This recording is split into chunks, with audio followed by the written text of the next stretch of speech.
Chapter 21 The Great Gulf Fixed. This chapter is based on Luke chapter 16, verses 19 to 31.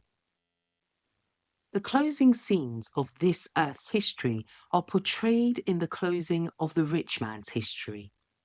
The rich man claimed to be a son of Abraham, but he was separated from Abraham by an impassable gulf. Character wrongly developed.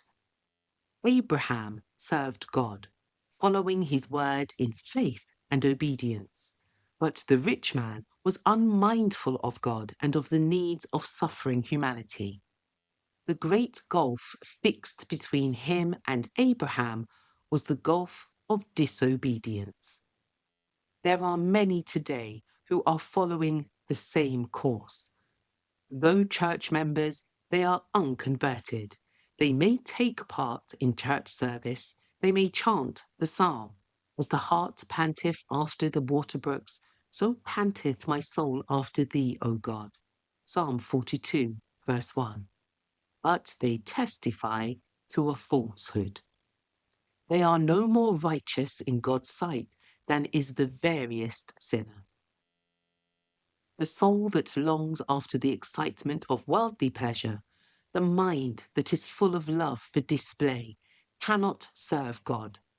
Like the rich man in the parable, such a one has no inclination for war against the lust of the flesh. He longs to indulge appetite. He chooses the atmosphere of sin. He is suddenly snatched away by death and goes down to the grave with the character formed during his lifetime in co-partnership with satanic agencies. In the grave, he has no power to choose anything, be it good or evil, for in the day when a man dies, his thoughts perish. Psalm 146, verse 4, and Ecclesiastes chapter 9, verses 5 and 6. When the voice of God awakes the dead, he will come from the grave with the same appetites and passions, the same likes and dislikes that he cherished when living. God works no miracle to recreate a man who would not be recreated when he was granted every opportunity and provided with every facility. During his lifetime, he took no delight in God, nor found pleasure in his service.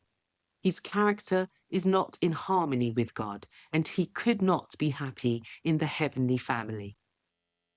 Today, there is a class in our world who are self-righteous.